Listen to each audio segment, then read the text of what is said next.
Stages in cognitive development.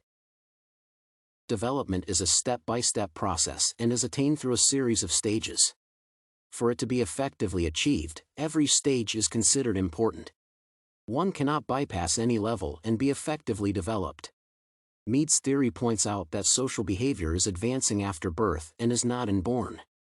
It comes with the social experiences a child encounters at different stages of growth.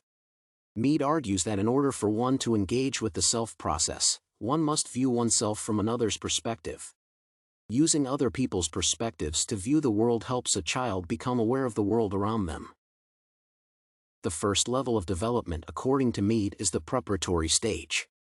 He suggests that at this particular stage, the child being extremely young and hungry for knowledge, they tend to mimic everything that happens in their environment. The people around them play a big role in what they learn and copy.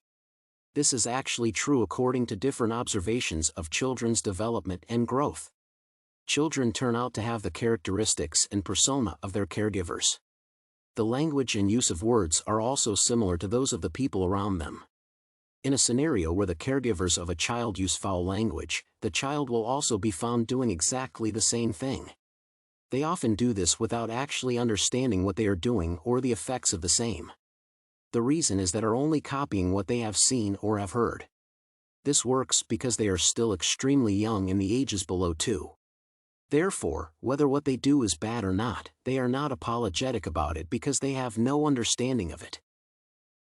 The play stage succeeds the preparatory stage in a child's development. At this stage, they are more independent and play games with rules they come up with. Children at this level are actually very experimenting and are eager to understand new things. A number of them play games where they act to occupy the roles of significant people in their lives. For example, you find them pretending to be their moms and dads.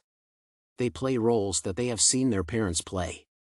It is also seen when they are holding their toys. Girls may hold their dolls just like a baby would be held. Or one would take a phone call using their toy just as they saw their dad did it. A child beyond the age of 8 enters the game stage.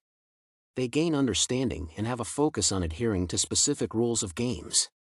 They can recognize the perspective of others and can also give theirs. Their actions are much more sober and intentional compared to those who are younger than they are. I noted that when playing soccer, 8-year-olds have a better understanding of the rules of the game and play in line with them.